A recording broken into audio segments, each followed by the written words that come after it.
Bom dia, boa tarde, boa noite, meus amigos e meus irmãos.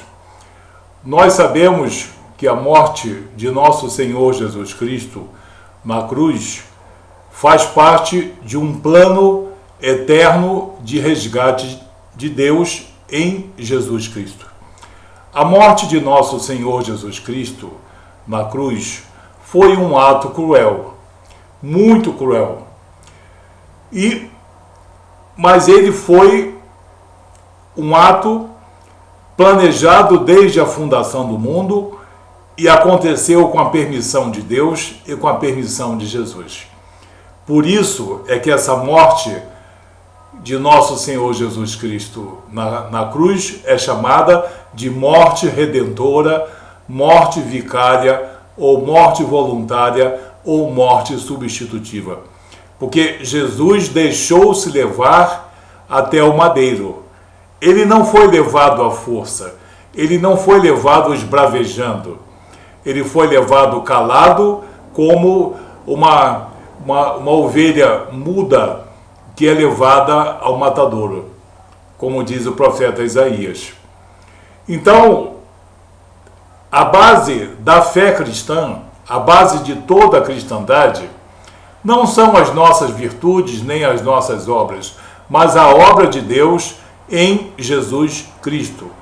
Nessa obra vicária, nessa obra redentora, Jesus Cristo, na sua morte, levou sobre si os nossos pecados.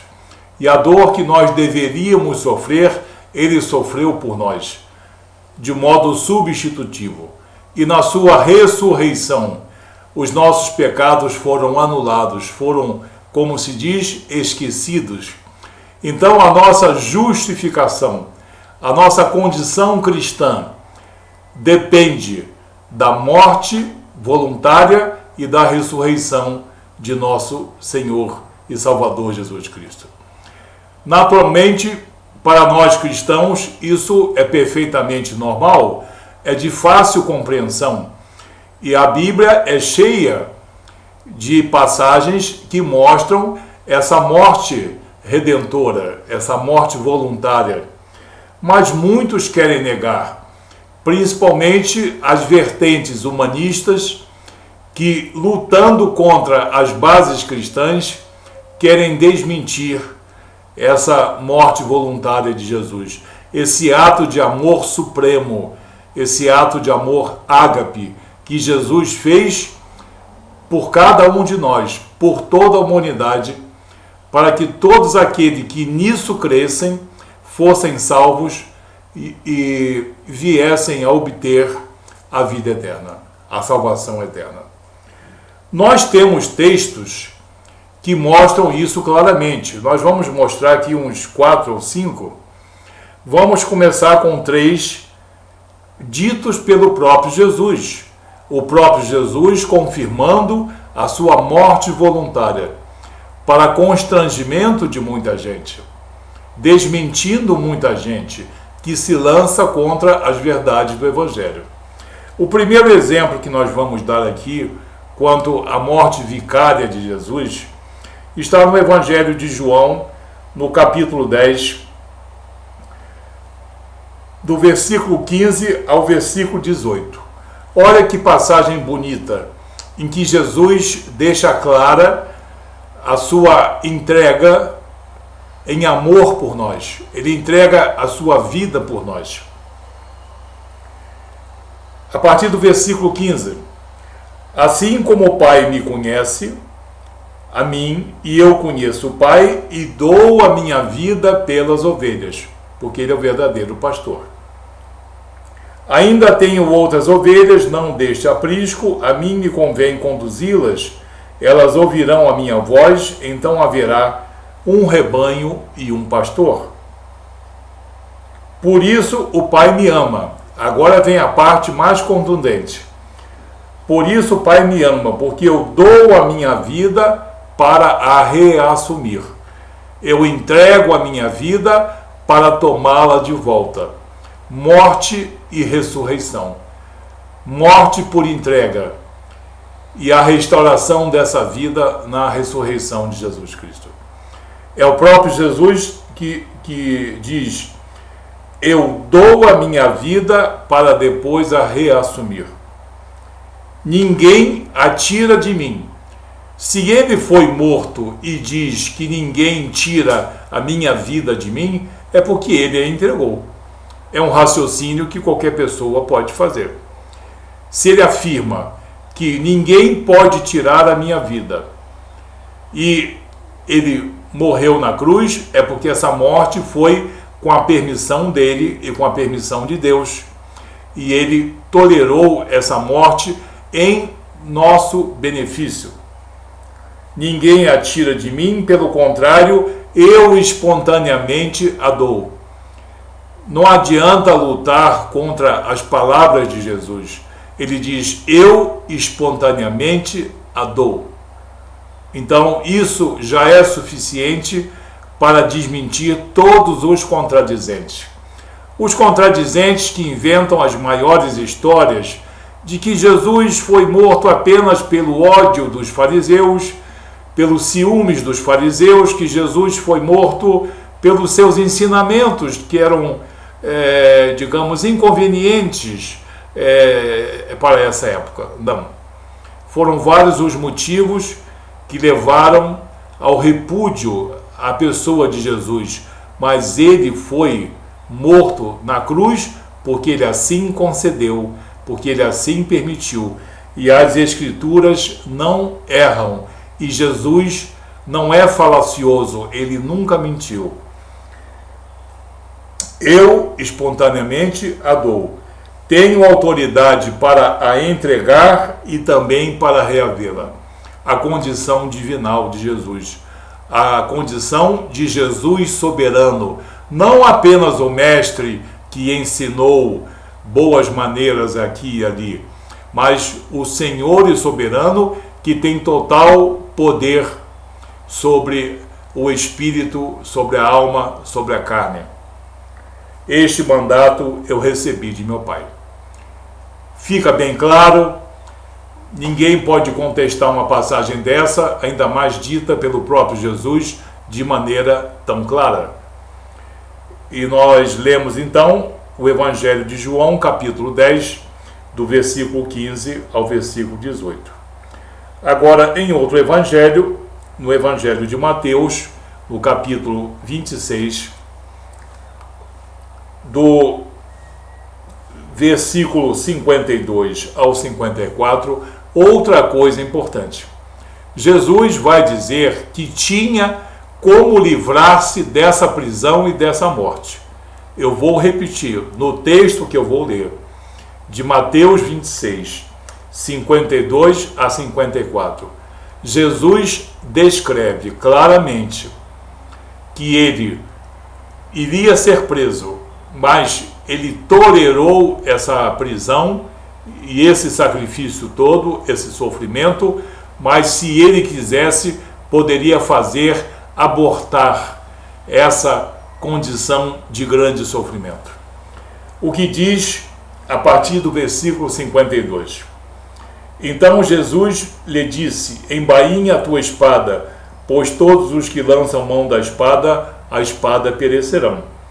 Acaso pensas que não posso rogar a meu Pai, e ele me mandaria neste momento mais do que 12 legiões de anjos? Você já imaginou o poder de 12 legiões de anjos? Jesus disse isso. Jesus mentiu? Jesus estava blefando? O Filho do Homem, nesse momento tão sublime, tão sério, iria mentir? Não, ele nunca mentiu. Ele foi perfeito em todas as suas palavras e todas as suas condutas. Ele disse que tinha 12 legiões de anjos à sua disposição para neutralizar essa prisão e livrá-lo desse sofrimento. Mas ele não fez uso das 12 legiões. Por que ele não fez uso das 12 legiões? Porque ele simplesmente não quis. Dispensou esse livramento para entregar-se em holocausto por nós. Esse é o grande constrangimento dos contradizentes. Esse é o grande constrangimento daqueles que falam em Jesus, mas não são capazes de dizer as verdades concernentes à obra redentora dele, Jesus. Pelo contrário, ficam negando e elaborando contestações vazias, fúteis, para tentar neutralizar as palavras do próprio Filho de Deus. Ele me mandaria, neste momento, mais de 12 legiões de anjos. Como, pois, se cumpririam as Escrituras, segundo as quais assim deve suceder? Deve suceder o quê? Ele ser preso, ser levado ao madeiro, ser crucificado, morto e ressurreto. Ele próprio, Jesus, diz que isso é necessário. Então, Mateus 26, 52 a 54, é a segunda prova incontestável da morte voluntária de Jesus, da morte sacrificial de Jesus, da morte da qual ele se entregou por amor de nós. Muito bem, mas tem sempre o sofismático, tem sempre os evasivos que vão querer negar isso. Neguem, porque faz parte de suas vaidades. Vamos ao Evangelho de Mateus ainda, mas no capítulo 16. Na conversa de Jesus com seus discípulos, em que Pedro repreende Jesus. Pedro quis dar a Jesus uma demonstração de amor fraternal, mas não compreendeu os propósitos maiores de Deus no próprio Jesus. Tanto que, ao demonstrar esse amor fraternal, Jesus repreende Pedro. Vamos ver de que maneira isso acontece. Evangelho de Mateus, capítulo 16, versículos 21 a 23. Desde esse tempo, começou Jesus Cristo a mostrar aos seus discípulos que lhe era necessário seguir para Jerusalém e sofrer muitas coisas dos anciãos, dos principais sacerdotes e dos escribas, ser morto e ressuscitado no terceiro dia. Muito bem. Então, havia o quê? A sugestão, a possibilidade, não, a necessidade dele ser repudiado, sofrer muitas coisas, ser crucificado, morto e ressurreto ao terceiro dia. Jesus já tinha conhecimento desse fato. E Pedro, chamando-o à parte, começou a reprová-lo, dizendo: tem compaixão de ti, Senhor, isso de modo algum te acontecerá. Muito bem, um belo ato de Pedro. Talvez qualquer um de nós tivesse uma palavra semelhante, mas Pedro estava ali demonstrando um amor fraternal, não um entendimento do amor ágape de Deus e do amor ágape em Jesus Cristo.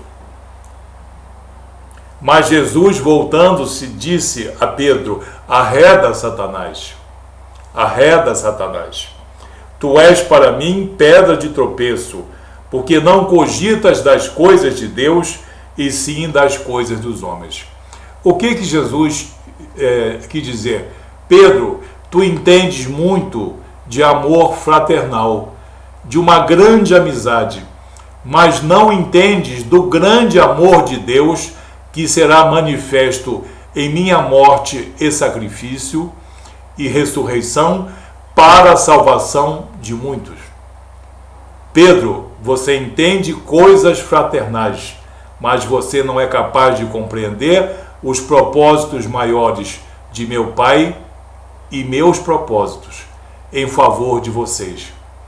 Então aqui fica novamente clara a morte substitutiva de Jesus, porque Jesus não concorda com Pedro, ele discorda de Pedro, repreende: saia de ti o espírito da mentira e do engano. Porque se eu preservo a minha vida, eu não cumpro a missão que eu vim cumprir, que é entregar-se em holocausto perfeito para a salvação de muitos. Então, esse aí é o terceiro texto que nós temos a mostrar como prova incontestável. Não adianta a prova incontestável. Os teimosos, os sofismáticos, os humanistas sempre querem argumentar que isso é ponto de vista. Não é ponto de vista, não. Jesus Cristo aqui nas 3 passagens, e quem ouviu sabe que ele foi bastante claro que a morte dele foi uma morte voluntária, consciente, uma morte por amor, ágape. Nós temos também, eu vou citar 2 passagens breves de 2 apóstolos. Nós vamos citar o apóstolo João,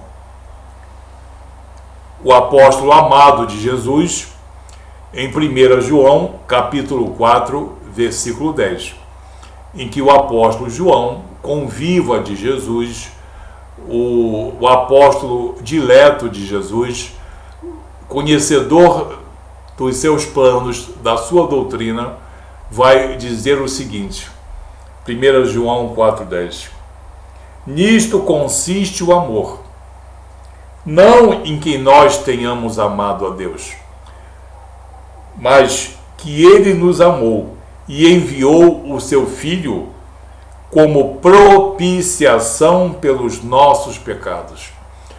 Propiciação, expiação, sacrifício, holocausto. Então Jesus entregou-se em holocausto perfeito. Não foi o pai que matou o filho, como os contradizentes dizem. Foi o filho em perfeita consonância com os planos do pai. Por amor de nós, entregou-se em sacrifício, em holocausto perfeito. O apóstolo João, no seu original grego, ele escreve ilasmos. Ilasmos significa morrer em favor de alguém, sacrifício ou holocausto em favor de outra pessoa. Então, outra prova, 3 provas ditas pelo próprio Jesus, e agora uma do apóstolo João, e temos uma aqui do apóstolo Paulo, o grande apóstolo Paulo, que muita gente teme porque ele diz coisas que são muito cristãs e não sustentam certas doutrinas. Então Paulo, em Efésios capítulo 1, versículos 7 e 8, ele afirma o seguinte sobre Jesus: no qual temos a redenção, ou seja, no qual Jesus temos a redenção, a salvação, pelo seu sangue. Ele falou pelos seus ensinos? Não, não falou pelos seus ensinos. Pelo seu sangue, a remissão dos pecados, segundo a riqueza da sua graça. Graça é dom imerecido, é um prêmio recebido de surpresa por alguém que não merece, porque nós fomos salvos quando nós éramos ainda pecadores. Jesus entregou-se em holocausto perfeito quando nós ainda éramos pecadores e afastados de Deus. E ele completa: que Deus derramou abundantemente sobre nós em toda a sabedoria e prudência. Amém? Então, também o apóstolo Paulo confirma aqui. Há outras passagens, muitas outras passagens, como em Hebreus 9, 28 e outras. Mas não adianta nós explorarmos demais, porque para o bom entendedor, de coração bom, poucas palavras bastam, ainda mais as palavras de Jesus e dos apóstolos. Mas para os contradizentes, 1000 exemplos nunca vão ser suficientes, porque eles só querem negar e contestar. para manter as suas doutrinas anticristãs, que eles querem maquiar como pseudo-cristã, neocristã, paracristã, não sei o que eles querem fazer, mas são doutrinas anticristãs, quando negam essas verdades que foram aqui relatadas. Precavenha-se contra toda forma de heresia. Precavenha-se, você e os seus familiares, contra tudo aquilo que atenta contra a obra redentora, a obra vicária de nosso Senhor e Salvador Jesus Cristo. Que Deus abençoe você, em nome de Jesus.